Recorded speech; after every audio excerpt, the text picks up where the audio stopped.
Prynhawn da. Good afternoon to all of you. Croeso cynnes I chi gyd I round ffeinal Gystadleuaeth Sgiliau Cymru, ffilmiau digidol prynhawn yma. A very warm welcome to you all to the digital video final competition for Skills Competition Wales this afternoon. Yn gyntaf, gai ddiolch I chi gyd fel myfyrwyr am gystadlu a chefnogi ni yn y sector yma. Hefyd diolch yn fawr iawn i'ch staff sydd wedi'ch cefnogi chi ar hyd y ffordd. First of all, can I thank each and every one of you as competitors for taking the time and effort to support this particular competition. We're very grateful that during very difficult times, you've managed to get out there and do some filming. We very, very much look forward to seeing the fruits of your labour this afternoon. Thank you also very much to the staff of the sector who have supported you and encouraged you along the journey. Without you, of course, we would not be able to stage competitions such as these. I'd like to pay tribute to Skills Competitions Wales and the team of Inspiring Skills down in Nghystadleuaeth for their huge efforts as well in pushing us and encouraging us and showing that things can be done remotely, even though we do miss meeting up, of course, but it just shows that out of the huge suite of 50 plus competitions that they're responsible for, that so many of them are actually still able to take place. And we thank and salute you really for your big efforts down in Nghystadleuaeth. We're very proud that this particular final is taking place this afternoon. We are responsible in Group Llandraeth for Lot 11, and last week we hosted the first in our series of finals with photography, and so this is the second one that we've got this week with the digital video. So if I could just start off by introducing who's here with myself in the Zoom room this afternoon. And if I start, my name is Nia Jones and I work for Group Llandraeth along with my colleague Paul Edwards, who's with me here this afternoon and who's responsible for the technical side of things. So diolch Paul. We're also joined by Rachel Arnold, who is the sector champion for the creative industries, and we're very grateful always for Rachel's support and hand-holding at times to ensure that we get to this point every year. So thank you, Rachel, for your valued assistance also. And we're also joined by Rhys Harris today from Inspiring Skills, who's also at hand to assist us with any technical issues, but I'm sure we'll be absolutely fine. And I know it's being broadcasted on YouTube, so a very warm welcome. We hope we've got many viewers this afternoon, and please, even though we can't physically see you, please do put in your questions should you have any, and don't be afraid to participate. It makes it all the more interesting with some live interaction along the way. If I can just bring our attention to a few key points to note this afternoon, please. It is a live stream event, so if we can remain respectful at all times, which I'm sure we will be, but if I can just point that out. And also that no actual final marks or places will be announced today. Everything will be taken away, that the judges' mark will be moderated and gone through the quality assurance cycle, and the first, second and third placed competitors will be notified at a time to be confirmed at a later date.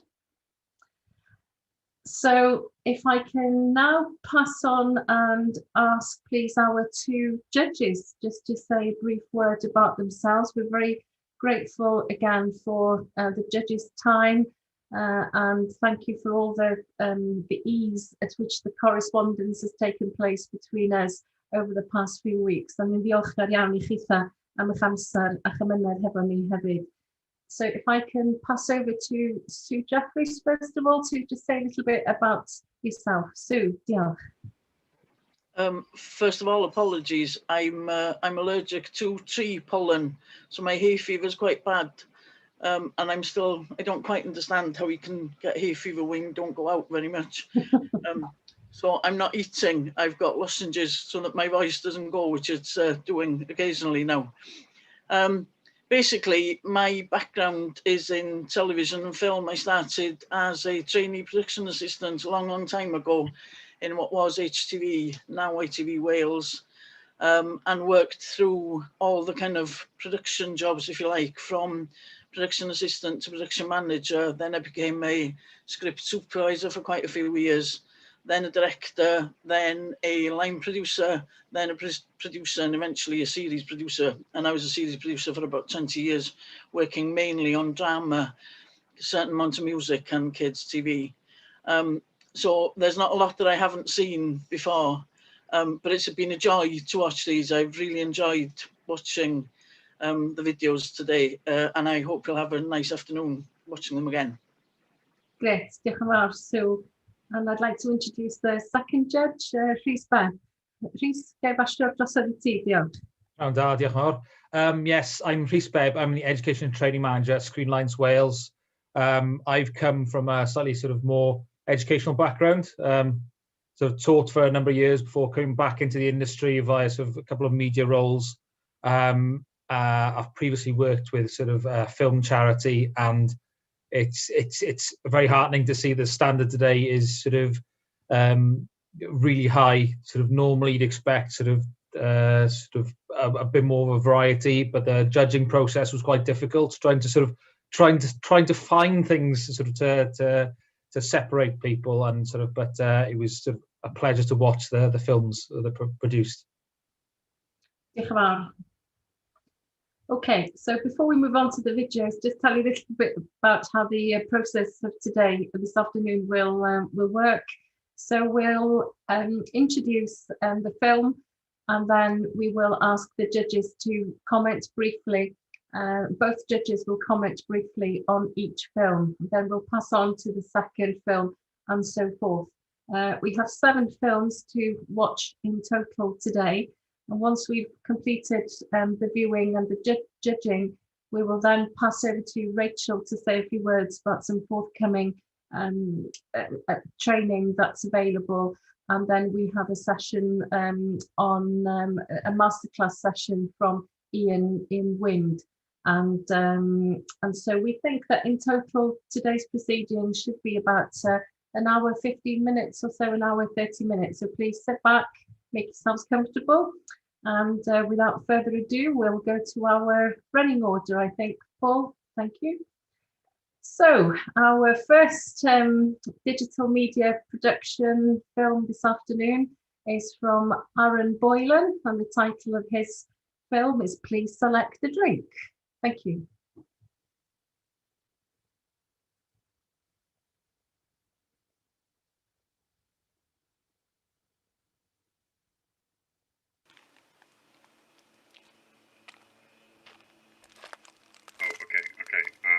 Okay, the movie is now playing. The movie is now broadcast, a short dumb movie about caffeine. Okay, alright, okay. Okay, so somebody should probably play that dumb, equally dumb and stupid intro sequence.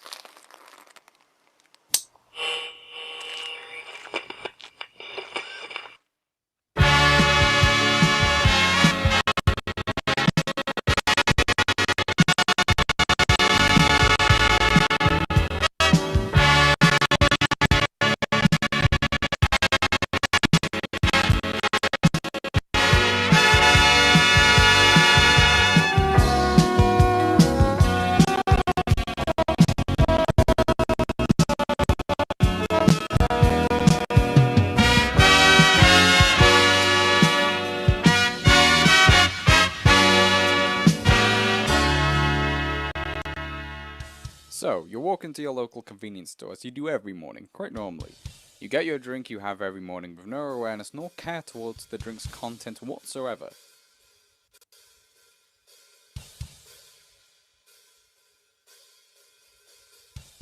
So, Select the drink, as you find yourself engulfed in a constant loop of excessive caffeine intaking. But still, you take your drink and you walk home to ignorance, because the recommended daily intake of fewer than 2,500 calories, it doesn't matter. Just ignore that it could be linked to sleep deprivation, altered heartbeat rhythm, arterial fibrillation, which has been reported in people who consumed energy drinks containing extremely high doses of caffeine. Just ignore that.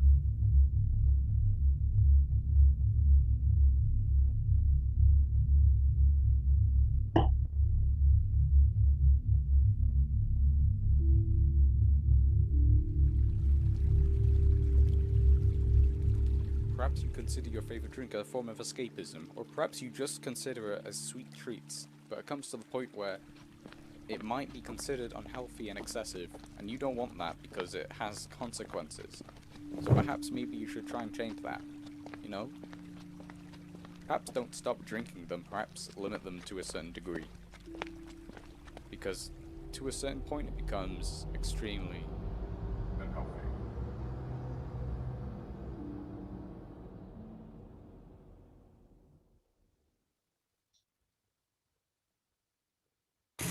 No, caffeine is the best. Yes, caffeine.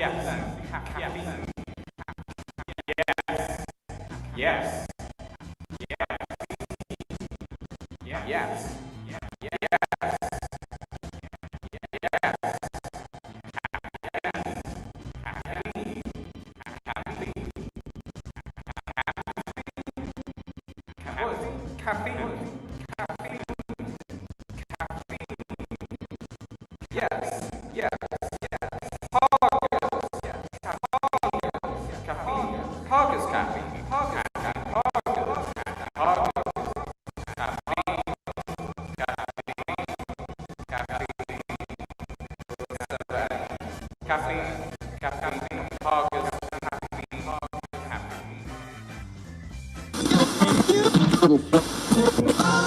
You go home and you whip out your favourite energy drink, careless, pushing away the existence of excessive unhealthy intakes in your brains using the sweet and sugary and calorie-laced drink as a distraction. Engulf yourself in it. It do be tasting fine for Big Six.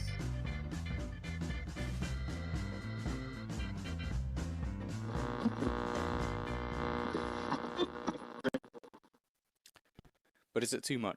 With this knowledge, would you try? Maybe you should try. It's good to have a drink, a nice dosage of colourful, wonderfulness in a liquid, flavourous form, because you deserve that. People need a minimum of 1,200 calories a day to stay healthy, and those drinks can make your stomach happy. But is it worth it for the momentary pleasure to have that much of it to the point it becomes unhealthy?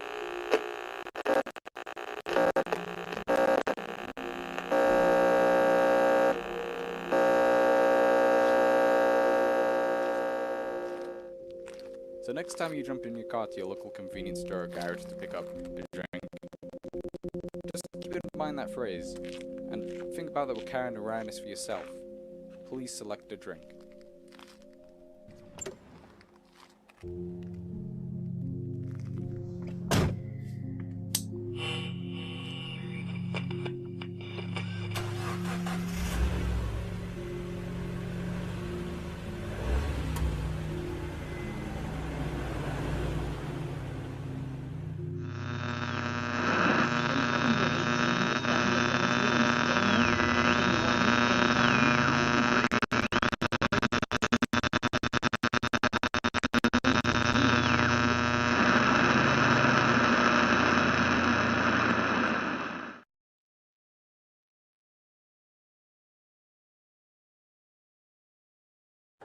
Well, thank you, Aaron, for that. Sashi sat here with my own caffeine drink to hand, never to be seen without one these days, working from home. And without further ado, then I'll pass over to Rhys to start on the narrative back on commenting on Aaron's video. Yeah, thank you for that. It was a really sort of, I thought the script was really well written, because obviously to get the information across and about sort of the issues of caffeine, but I thought then how it was paced, the speed of the dialogue increased and that was reflected with the editing, and that sort of all the sort of noise and sort of the music soundtrack disorientation that possibly comes from that caffeine hit. It was a really ambitious attempt. I did feel that sometimes with the disorientation aspects, like sometimes with the noises, the dialogue wasn't quite as clear, so which could take away slightly from the storytelling from the film. Thank you. And over to Sue. Yeah, I really liked it. I thought it was a really good idea, and I think I can see that it's a current problem and it makes perfect sense. I liked the way where it became more and more jittery as time went on, but I had a big problem with the sound. Even at 100, I could hardly hear the voiceover, so I found myself I was up and down on the sound bar trying to get the effect. When the effects came in, the music and effects, they were really loud, but then the voice was never loud enough. So I'd have a look at that again, because it's a real shame, because by doing that, it was taking me away from the story, and it's a strong, clear story, and that's a shame, really. But otherwise, it was a really, really good, I enjoyed it, and it was a good piece of work. Diolch, Sue. Thank you very much. Right, without further ado, we'll move on to our second film of the afternoon, and that's the entry from Ben Roberts and James Bodden, and their video is titled Mystery Box.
Well, a mystery indeed, I would say.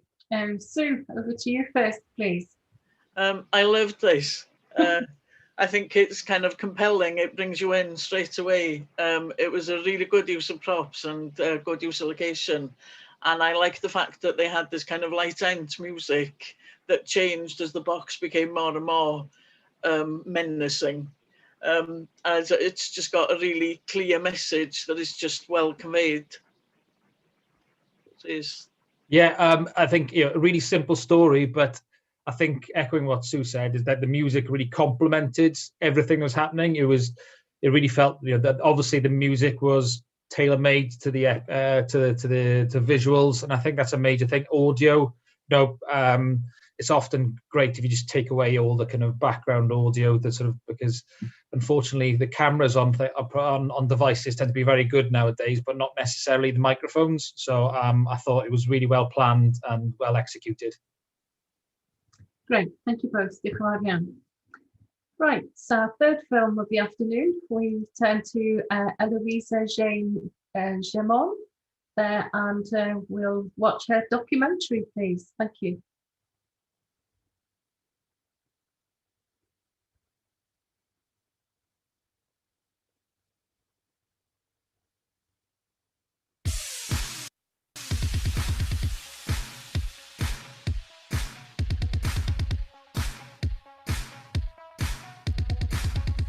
We as people are constantly changing. From our faces, to our waist size, our fashion and our style, to even our hair colour. Nothing in this world is permanent. However, with the growth in technology and social media, the standards for beauty and our bodies are even more focused on. With celebrities, business endorsements, even Instagram baddies. The room for comparing ourselves is growing bigger every day. Being the most affected by this is teenagers and young people.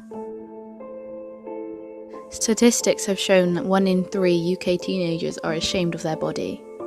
With the ways young people's bodies are changing during puberty, with a change in body height, weight and shape, young people can't help but compare with social media influencers and even their own friends, and how it compares to their own ideas of what their ideal body should look like.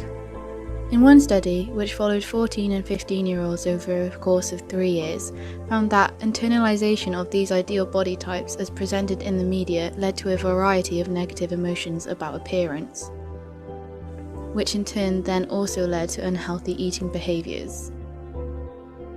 Although not all teenagers suffering with bad body image end up getting to it, between 1.25 and 3.4 million people in the UK are now suffering with an eating disorder. With such a large percentage suffering, it is very likely you or someone you know will end up with an eating disorder. Some of the main signs of an eating disorder include spending a lot of time worrying about your body and weight, avoiding socialising when you think food will be involved, eating very little food, making yourself sick, or taking laxatives after you eat, exercising too much, or having very strict habits or routines around food, and changes in your mood. Yes, bad body image is a huge factor in contributing to the development of an eating disorder. However, there is so many more reasons than just wanting to be thin. Being one of the many to suffer with an eating disorder, I can tell you it definitely isn't all what it seems. I've suffered with bulimia, anorexia nervosa, and I can definitely tell you it's not just all about wanting to lose weight. There's never been a time in my life that I can remember where I wasn't constantly aware of my appearance. Never a moment where I wasn't wondering what my body would look like if I lost a little bit of weight. Never a moment where I was at peace with myself or accepting myself, or wanting to fix something. I remember the vivid memory of when I was 7 and I was looking in the mirror and asking myself why I looked the way I did. Why my stomach wasn't as flat, why my waist wasn't as thin. Why I just wasn't small really. And I remember telling myself that I'd never be worth anything unless I was smaller, thinner, prettier. I just thought that would make me happy, being the size that I thought was acceptable, and I just kind of stayed in this hermit, insecure state for the next few years until I was 14. Well, not to be dramatic or anything, but my life kind of broke into a billion pieces. And my mum, one morning, she didn't wake up. She was incredible. She was the nicest woman you'd ever meet. She never failed to make me or anyone smile. When she left, everything just seemed to just stop. I don't really know how to explain it, but it kind of was just like I froze, my family froze, but the world kept moving around me. And I just really wanted to escape that feeling, because it was like I was just watching everything go on without me, and I wanted to escape it.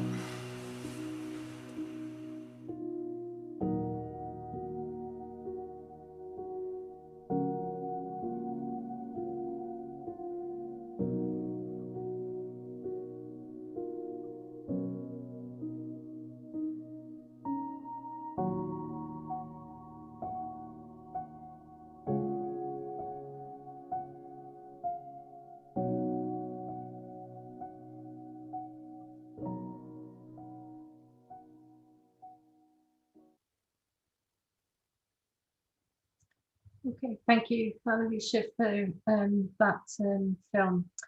If I can pass on swiftly to Rhys, please, for your feedback. Yeah, I mean, it's I think it's a really important story and it's well told. I think obviously clearly the personal experience, but there's also the research that went into that, and I think it was, this is where documentaries are so good into communicating issues and starting a discussion. In terms of the film, I think it was that I did feel that it didn't seem to have a conclusion, and I think it was just sort of in terms of film, in terms of narrative, we had the first, the beginning, middle.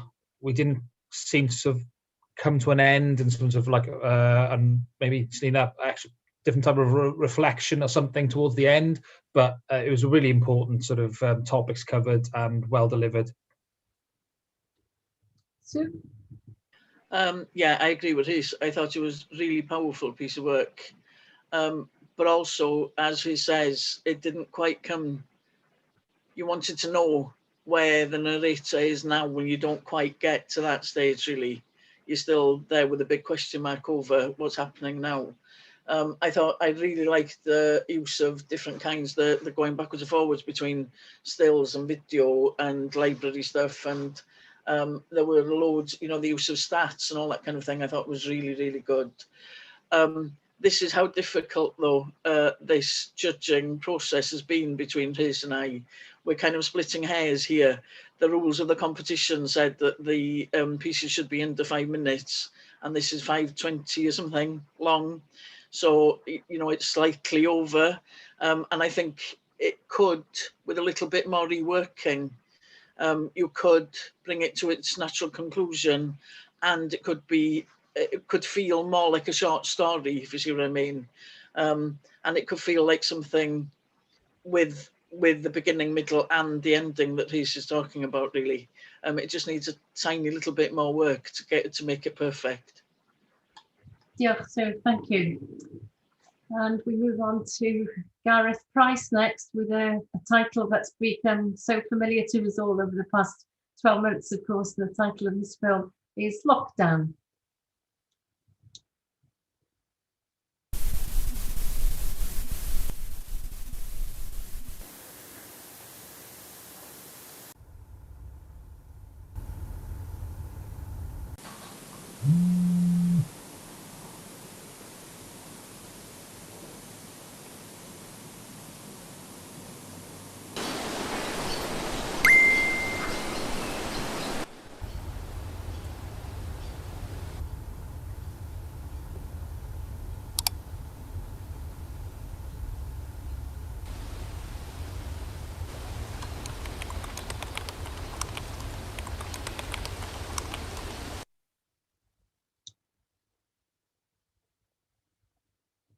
Okay, thank you. Sue, over to you. I love this. It says so much in such a short time. I think it's just a little nugget of gold. I think it's really, really cleverly done.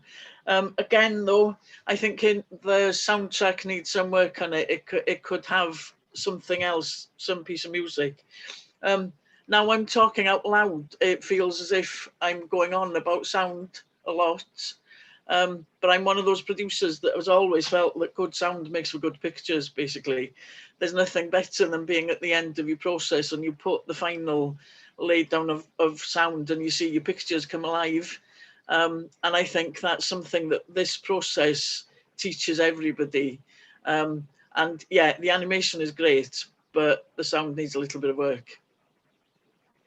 Yeah, Sue. Yeah, I'd say I agree entirely. Sort of like it had the, the clear sort of what we're looking for was that kind of clear narrative that it had the beginning, middle, and end.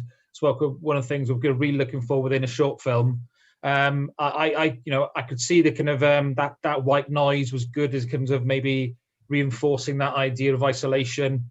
I think maybe having a bit of contrast, maybe there a bit of change of color at the end or something, just to sort of like that would have accentuated. And as I say, it's always trying good to have that light and shade, a bit of contrast, but a really kind of well packaged story. Yeah, please. Just a reminder, if you've got any questions or comments, please feel free to share them with us this afternoon. So without further ado, we'll move on to the next film, which is the work of Cerrig Williams and Zach Davis, and the title of this next film is Awake.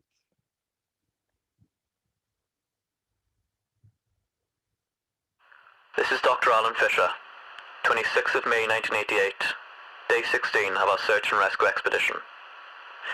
We've found no sign of the lost group so far. We are, however, having second thoughts about this journey and are considering a retreat.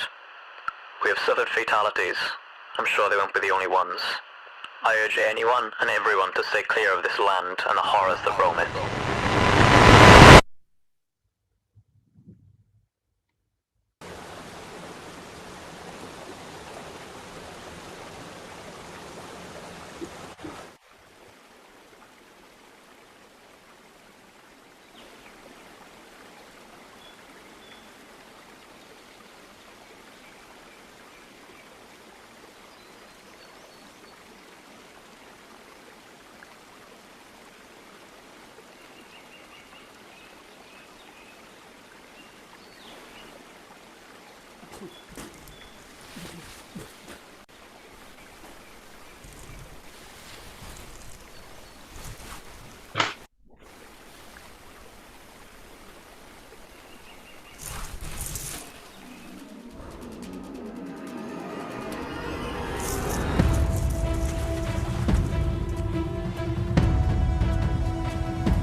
Yeah, I think I'm passing over to Rhys to start the feedback this time. Thank you.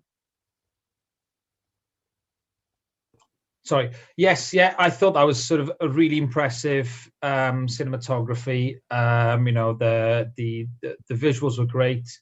You know, the color grading, which changed different parts of the story. Fantastic. Really appreciated the Foley sounds. The kind of, obviously, again, we've talked about sound and the importance of that. Obviously, you know, the footsteps have been added on subsequently. All those little touches really sort of add to sort of thing. And I think the dinosaur effect, you know, I can imagine a lot of TV programs that wouldn't look out of place on. So, and that's really good. I think the only thing that came to me was the fact that, again, I felt when I watched this before I read the students' notes, but you know, it felt that the story hasn't finished yet. There's a lot more to come to it. I think they acknowledged in their sort of description that they saw this as a first 10 minutes of a longer production. And again, as Sue said, we're splitting hairs and you're trying to sort of thing, and we are judging it on the basis of a short film within this time frame.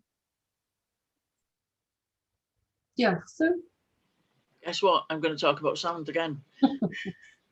The first few seconds before he wakes up, the music and effects track needs something for me, even if it's one creepy note or something. When the music does kick in, it's great, and it really builds up to its conclusion, which is brilliant. And then when you lose the music at the end bit, before he starts walking again, I think that works really well.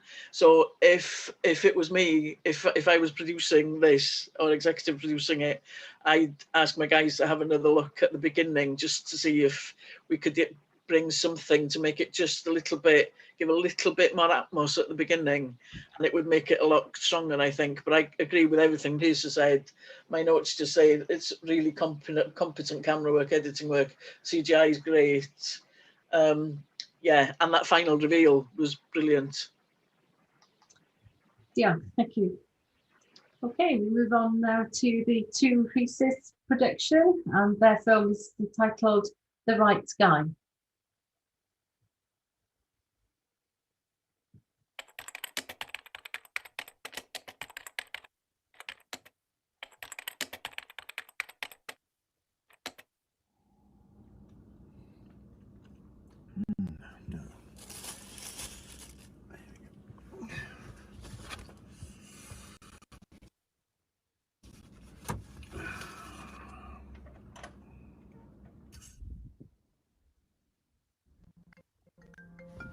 Oh, God.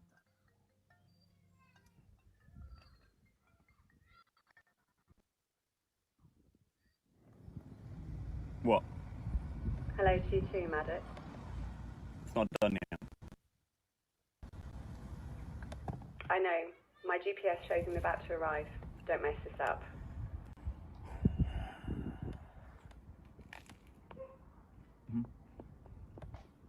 Don't worry. I got this. Are you eating? No.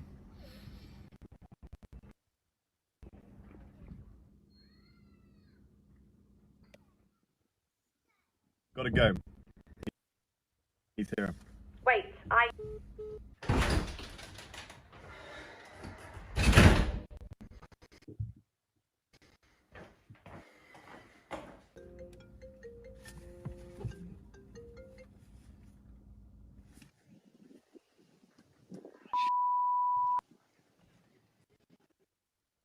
That's not gonna work, is it?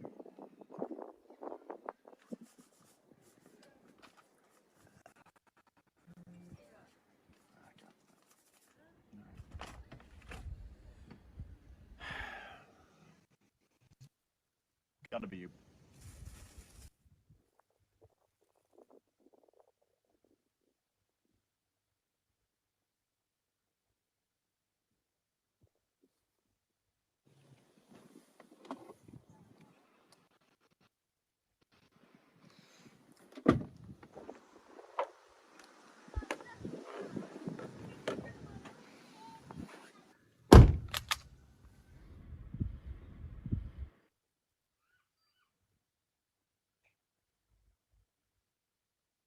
It's my lucky day.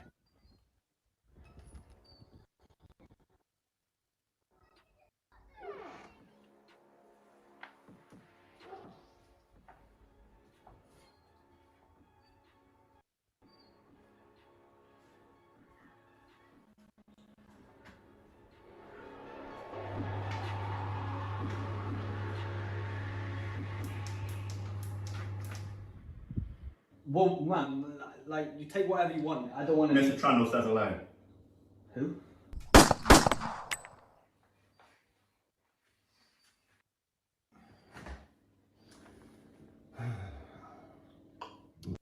Gluten-free. Serves you, right? It's got a crunch.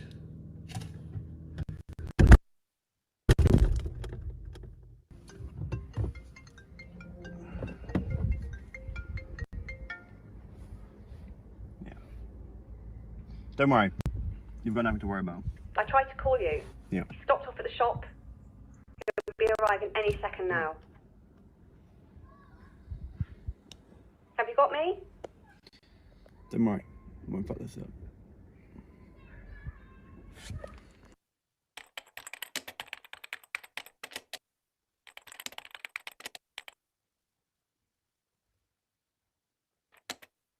Oh, I forgot the spoon. Okay, thank you. Sue, over to you, please. I want to start by saying that the boys have probably chosen, certainly a very difficult genre, if not the most difficult genre, as in comedy, action, thriller, whatever it was supposed to be. It was really difficult. For me, it was a hit in some places and a miss in others. The camera work I thought was really good, but the breaking of the fourth wall in places and the crossing of the line in the kitchen was really taking me away from what I needed to know with the story, really. So I'd look at that again.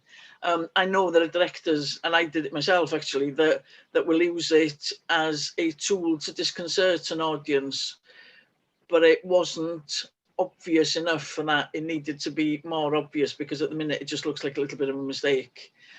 So you either give it more of that or take it away, basically. I loved the last line. I actually laughed out loud when I saw the last line first of all. Yeah, so well done. Yes, I agree. I think, you know, it's comedy is a really hard one to pull off. I think my thing is that every frame of film is really valuable real estate. And I think there was just certain times just lingered for those split seconds too long. I think you could have upped the pace, that the story could have you'd conveyed through facial expressions or through actions. Once you got that, you can trim it down and keep it a lot more limber. And I particularly sort of like, you know, it wasn't a slow burn, it was a light comedy. So I think you needed to be a bit pacier to get that kind of lightness through. Please, thank you. And very quickly, somehow we've reached the final showing for today, and that is Lucy Walker-Turner and her film, which is titled Fluid.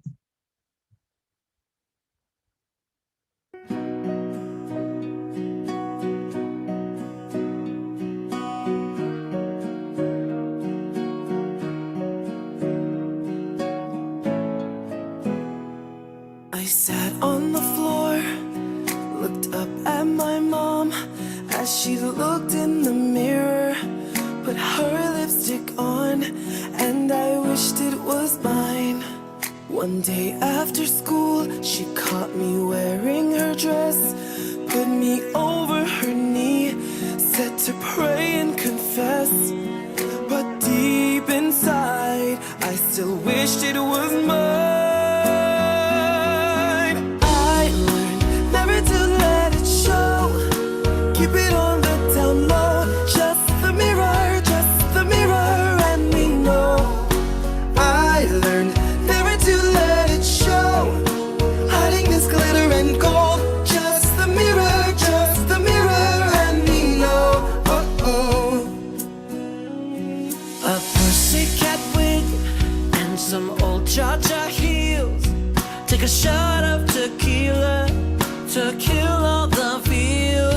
It's my first time.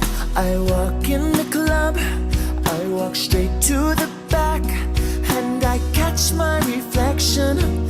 There's a girl looking back, and she's beautiful. Am I finally home? Now I'm ready for my first show, 'cause finally now I don't hate the mirror anymore. Now I'm ready to let it go, 'cause finally now I don't hate the mirror anymore. Oh, oh.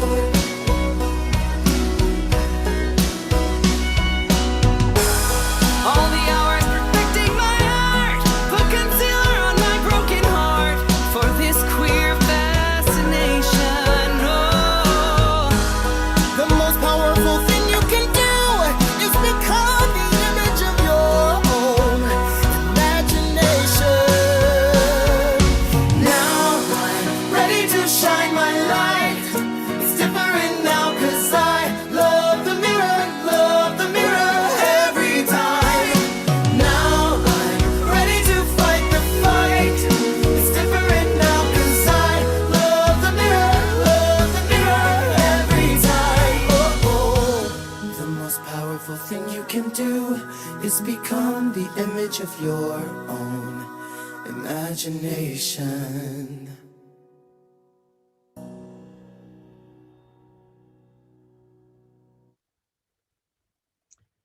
Okay, thank you, Lucy, for that film, and over to Rhys for the feedback, please. Again, sort of a really sort of it's so great that sort of not that we can actually sort of see people produce films that are really important messages in terms of acceptance. I thought the performance was really good. I think we've talked. I think there was a strong narrative in this. I think my only thing was that there was also a strong narrative in the song, and I think they kind of didn't quite match and complement exactly with it. And I think it would have been even better had it been maybe an instrumental version of the song as opposed to the music. Great, and I think to have the instrumental version as opposed to kind of almost having two parallel storylines I was listening to, very similar but didn't quite seem to sort of match up. Yeah, Rhys. Yeah, I get exactly where Rhys is coming from. But weirdly, it didn't bother me so much. I found the performances were so engaging, and the film kind of pulled you in so well that the music, I wasn't really listening to what the music was saying. I was watching the faces on the screen and watching that story rather than the background story. And this is where two judges are allowed to disagree, I suppose, but we agree that the final version is really uplifting, and it was a good film, and it was a good narrative, and it worked. But we disagree slightly on the music, basically. But yeah, a really uplifting story. I thought it was brilliant. Yeah, thank you. And thank you both very much for your feedback on all these 7 entries that we've seen this afternoon. If only every work weekday was as entertaining as this, it would be great. We've had some important messages, some entertainment. It's been a very entertaining 50 minutes. So diolch yn fawr iawn I chi gyd fel cystadleuwyr. Thank you all very much for your entries. So that concludes the competition side of things. As we said earlier, no more information or marks will be given out today. So now I'd like to move on and ask Rachel Arnold to come and share a few key dates and what's on offer to the sector moving forward. Rachel, over to you. Diolch, Nia. Thanks very much. Can I just say that was just amazing. Well done, everybody. Thank you to everyone for entering this competition. I know it's been really hard for everybody, but to make those films in this time has been absolutely fantastic. So well done, everybody. So yeah, I'm the Creative and Media Skills Champion working for the Inspiring Skills Excellence in Wales project. And I've just got a little bit of news for you today, a few masterclasses coming up that you might want to attend while we're still in lockdown, as long as it obviously doesn't interfere with your studies. firstly, Paul, can you pop me on the next slide? Thank you. Okay, so we've got a number of creative media masterclasses coming up. We're delivering in partnership with Screen Alliance Wales with Rhys. So firstly, we've got Creature Effects, the people who made his Dark Materials. Rhys, would you like to maybe expand on that for us a little bit more? Yes, yeah, this is sort of a workshop. There's some fantastic effects. If you've seen the series of his Dark Materials, some fantastic effects that go into the production of the demons in particular that feature within the series. But I think what people don't always appreciate is that the fantastic performances of the actors as a result of the puppetry work that goes on. And Brian and Elliot are delivering a workshop talking about their work. And back sort of when green screens and technology first came about, back at the start of the sort of early 2000s, the idea was that everything was done just with green screen. What they will talk about, the importance of still having things for actors to react to have the puppets, and they're great, and they're great speakers. They're fantastic session for that one on the 10th, yes, on the Wednesday. Yeah, that's a week today. So this QR code you've got here, if you've got your phones on you, if you just scan that, it should take you to the Eventbrite booking page. There's still a few places left, although the numbers are going really quickly on that one. Rhys is also doing us a short talk on career opportunities in the creative media sector. Do you want to explain a bit more about that, Rhys? Yeah, it's basically sort of obviously working in when giving careers advice for working in the TV and film industry.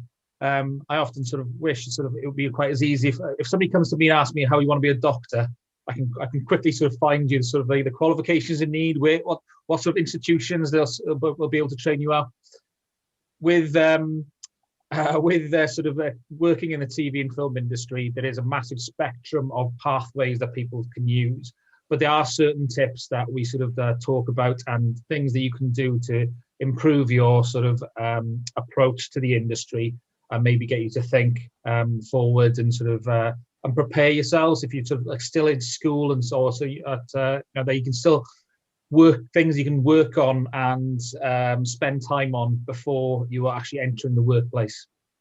Fab, thank you.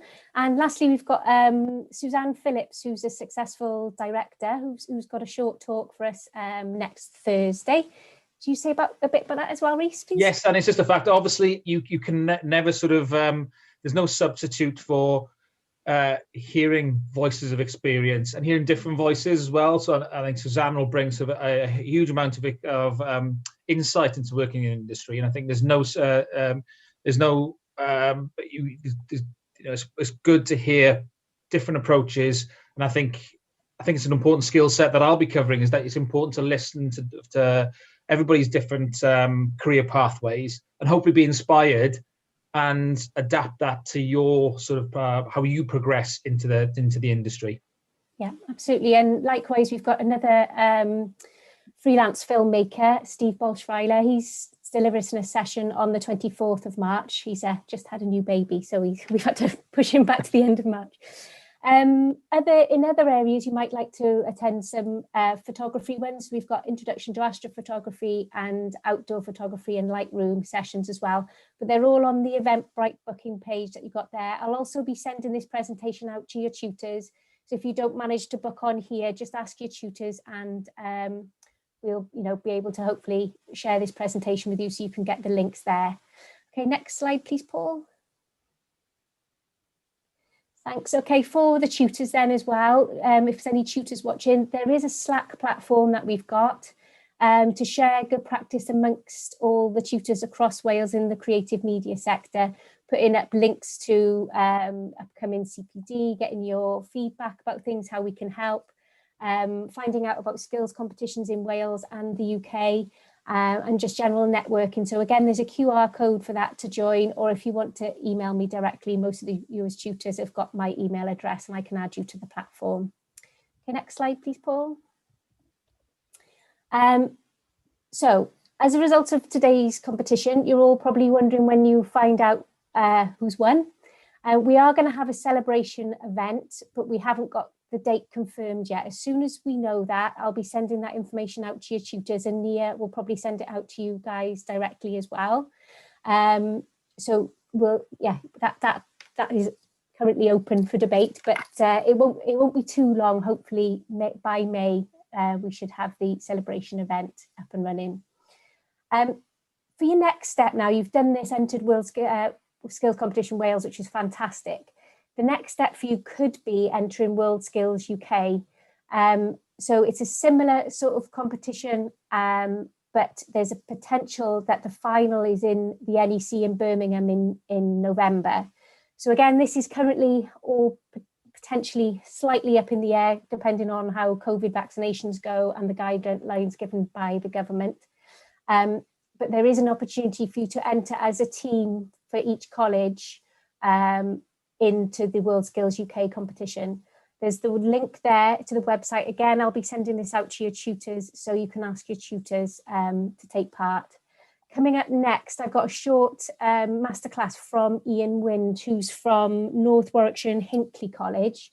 And they actually are the competition organising partner for World Skills UK.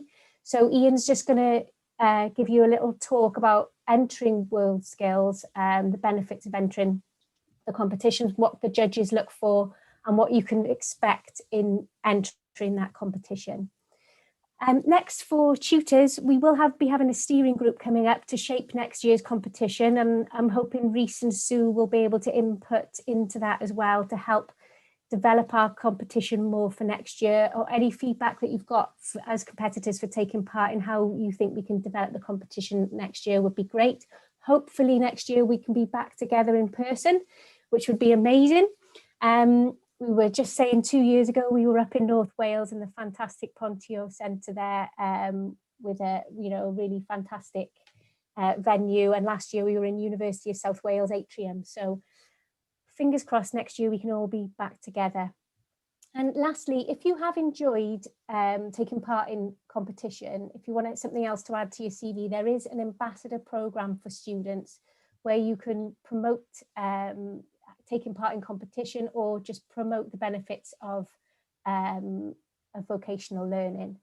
There's a link there, and again, like I said, I'll be sending this out to your tutors. So if you are interested in becoming an ambassador, again, it's something great to have on your CV. Click on that link there and we'll be able to give you more information. And that's it for me. And I'm going to hand over to Paul now, who's going to run the short video from Ian about entering World Skills UK. Thank you very much.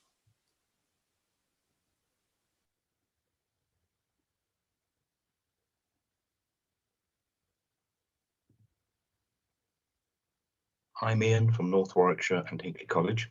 I've been running the digital media production competition for quite a few number of years now. And I also work as a quality manager at the college, and the rest of my week I spend in creating creative content provision for various companies. I've been working as a teacher now for 30 years. I'm working in industry pretty much the same length of time. Thanks for allowing me to join you. I've been asked to say a couple of things about the video competition that we're going to be running. And the first question I really want to ask, or you can ask yourselves, is why enter a competition at all? Within the competitive world of media production, having a national diploma and qualifications in media, could be a degree or an MA, is great. But having practical experience in developing all the other skills associated with going through the production cycle again and again is really, really important. Therefore, embracing the world of competitions, entering competitions is very important.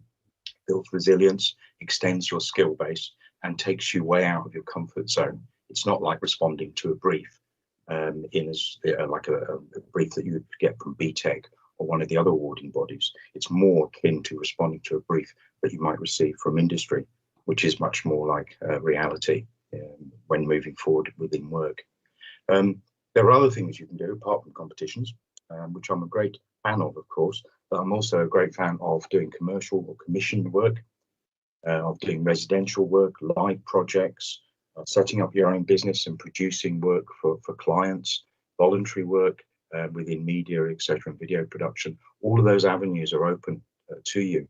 And these days, because of the costs of production, as in using the equipment, the hardware and the software, is much lower than say 20 years ago, when you literally need 30 or 40,000 pounds to set yourself up and run as a business, a media production business. You can now do it for obviously far less than that. Plus, of course, you've got YouTube and all the other social networks and channels where you can show your work and share your work, which again in the past was much more difficult. We just had VHS tape. That's how far back I go. And you couldn't really share that with anyone unless they came around to your house and you put them in the machine and played it. So things have really changed, and this is a great time, fantastic time to be in media, in content production and in moving image production. The internet itself, which is being used massively across the planet now, more so now than ever before, particularly with the pandemic that we're going through currently, is video hungry. And as far as the internet is concerned, video remains king.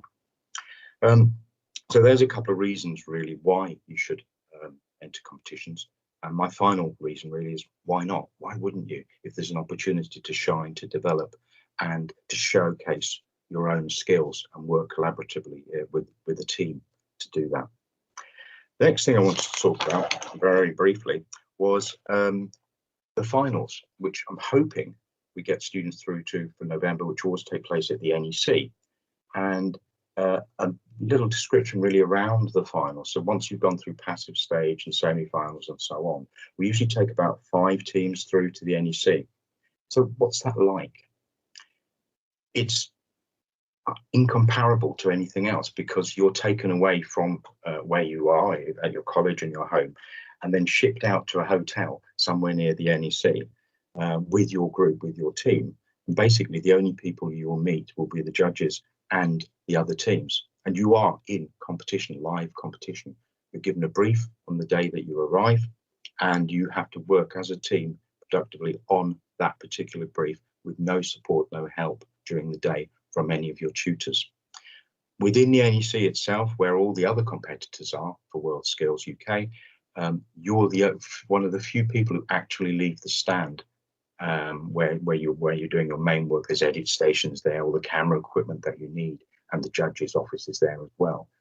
And you go across the NEC responding to the brief that you've been given at the start of the competition.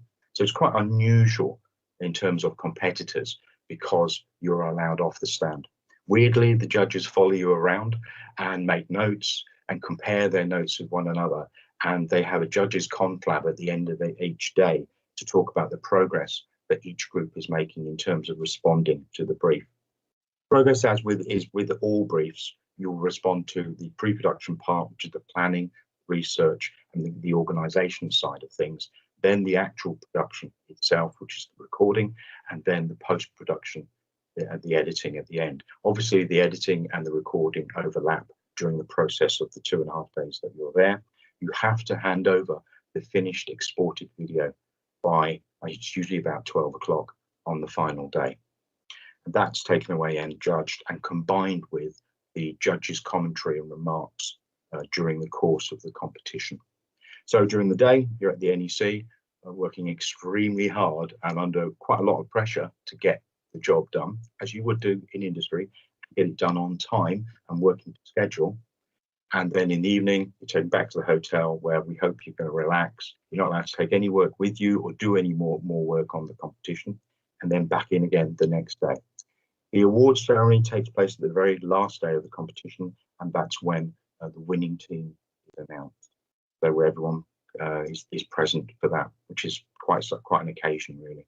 That's really good. So I'm going to finish off with my top tips for entering competitions. It's really to do with the brief and to do with how you follow the brief. And these tips have been gathered over a number of years from feedback that we've had from the judges. So top tip number 1, read and fully understand the brief. Read and fully understand the brief. Pick out key aspects that you need to work towards.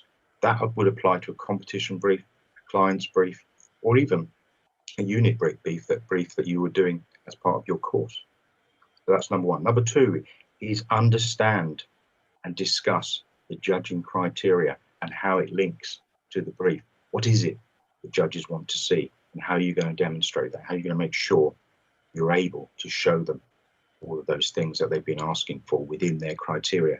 Also look at the weighting for those, if you've got that available to you, to see what the points are being allocated for those different judging areas. Tip number 3 is research and plan thoroughly, looking at codes and conventions, themes, and reference material. At the NEC, at the finals, as with most places you go to, you have access to the internet, you have access to the World Wide Web, you have access to superb research materials. Make sure you allow those research materials to input into your work and make your decisions based upon that.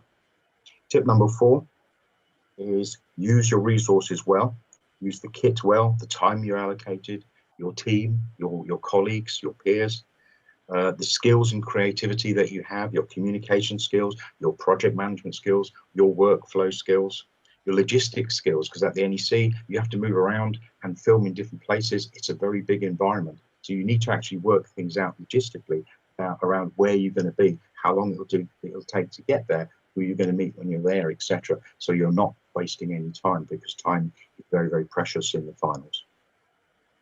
And finally, on that particular tip, it's really about having some kind of quality management control over your decision making, what you're recording and what you're editing, and how you're putting that together, constantly referring to the brief, the original brief that was set, checking you're not deviating from that.